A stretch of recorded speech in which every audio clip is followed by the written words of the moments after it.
And one of the great things about human species is that we have this remarkable organ, the brain. La tête dans le cerveau. Biologie, cervelle, synapses, neurosciences, physique. The human brain really is the most unique gift of our species. Avec Christophe Rodeau.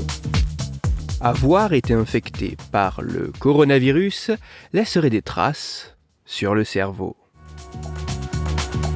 La tête dans le cerveau.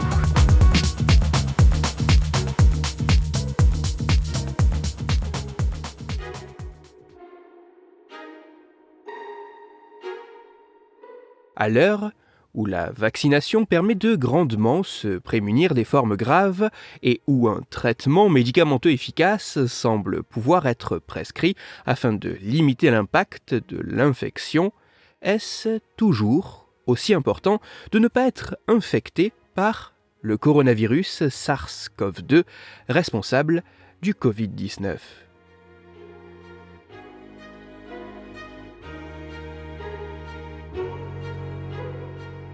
C'est pour mieux comprendre quel pouvait être l'impact sur le cerveau du coronavirus chez les personnes infectées, notamment aux symptômes légers, voire quasi inexistants, que des chercheuses et chercheurs britanniques de l'université d'Oxford ont mené une étude de grande envergure sur un peu moins de 800 participants.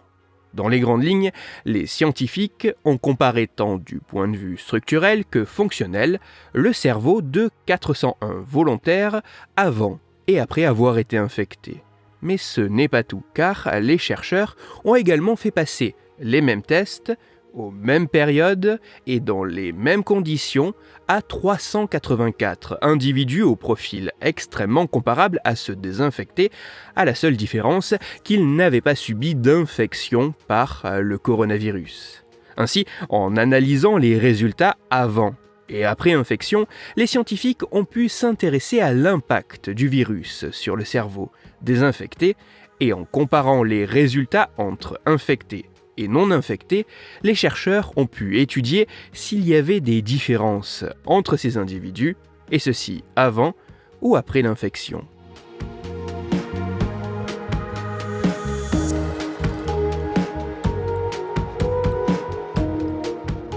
Alors qu'il ne semblait pas vraiment y avoir de différence significative au niveau cérébral entre les individus infectés et non infectés avant l'infection, tant du point de vue structurel que fonctionnel, les choses apparaissent bien différentes suite à l'infection par le coronavirus.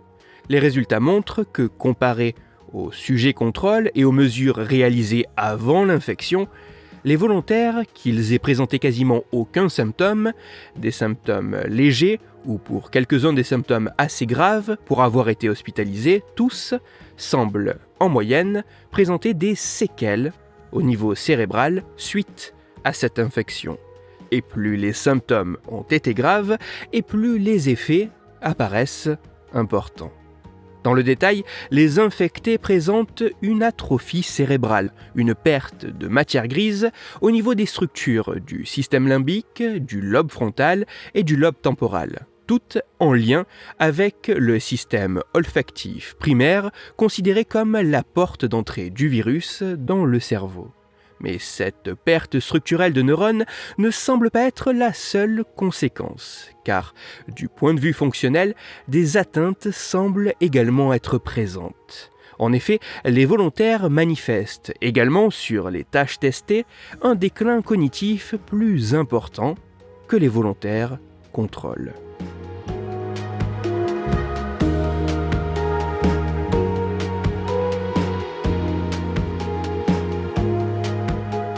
Même si cette étude ne peut pas dire quelle sera l'évolution vers une amélioration ou une aggravation sur le long terme des résultats obtenus, même si cette étude ne peut pas dire si l'évolution peut différer pour les individus dont la rémission est rapide ou au contraire particulièrement longue, même si cette étude ne peut pas dire s'il y a un effet protecteur de la vaccination ou d'un traitement médicamenteux efficace, même si cette étude ne peut pas dire si les résultats observés sont clairement directement dus à l'effet du virus sur le cerveau ou à l'impact notamment social via un isolement d'avoir été infecté, même si cette étude ne s'est concentrée que sur une population limitée, homogène et âgée avec des symptômes majoritairement assez légers pour les infectés, et même si les résultats de cette étude demandent encore à être retrouvés avant d'être considérés comme réellement solides, ces résultats, bien que limités, semblent montrer que le fait d'avoir été infecté par le coronavirus, peu importe le niveau de gravité, semble laisser sa trace sur le cerveau. Une trace qui se manifeste par une atrophie cérébrale, correspondant surtout à une perte de neurones dans les régions du cerveau plus ou moins directement touchées par le virus. Une trace qui se manifeste par un déclin cognitif exacerbé. Une trace dont l'importance semble dépendre de la gravité des symptômes manifestés. Ainsi, face à ce virus, le mieux semble donc de tout faire pour ne pas être infecté, mais aussi d'être correctement protégé afin de vraisemblablement limiter au maximum la gravité de son impact sur le cerveau. Toutes les références scientifiques m'ayant servi à écrire cette chronique se trouveront sur mon site, Cerveau en argot. Vous y retrouverez notamment l'article scientifique dont j'ai parlé, qui, bien qu'en anglais, est en accès libre sur Internet, afin, si vous le désirez, de pouvoir vous y plonger dans le détail.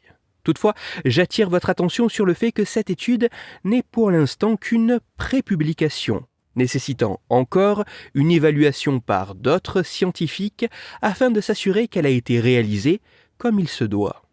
Pour approfondir la chronique d'aujourd'hui, je vous renvoie vers un article qui, bien que contenant quelques imprécisions et erreurs, est disponible gratuitement sur Internet. Cet article a pour titre « Le coronavirus rétrécirait le cerveau ». Il est écrit par Sébastien Boller et il est à lire sur le site cerveauetpsycho.fr.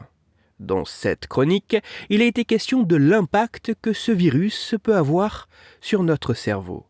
C'est pour cela que je vous renvoie aux épisodes numéros 140, 142, 145, 147, 153 et 168 de La tête dans le cerveau que j'ai consacré à l'effet de la pandémie et ses conséquences sur nous. Pour une ouverture plus légère autour de cette thématique, je vous renvoie tout particulièrement vers l'épisode numéro 168, dans lequel vous pourrez découvrir ou redécouvrir que cette période, où les contacts sont particulièrement restreints, pourrait amener à tenter de nouvelles expériences sexuelles. Pour parler masques et vaccins, ou plus sérieusement afin de discuter science et cerveau, vous pouvez me retrouver sur Twitter, @Christophe_Rodo, R-O-D-O, sur la page Facebook de La tête dans le cerveau et sur mon blog Cerveau en argot.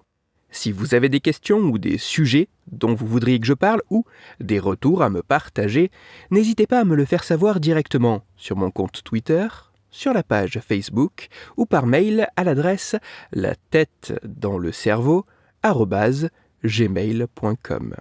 Toutes mes chroniques, y compris celles-ci, sont disponibles en réécoute sur mon podcast La tête dans le cerveau, à retrouver sur toutes les plateformes de podcast, dont SoundCloud, Deezer, Spotify, Google Podcast, Apple Podcast, mais aussi sur YouTube.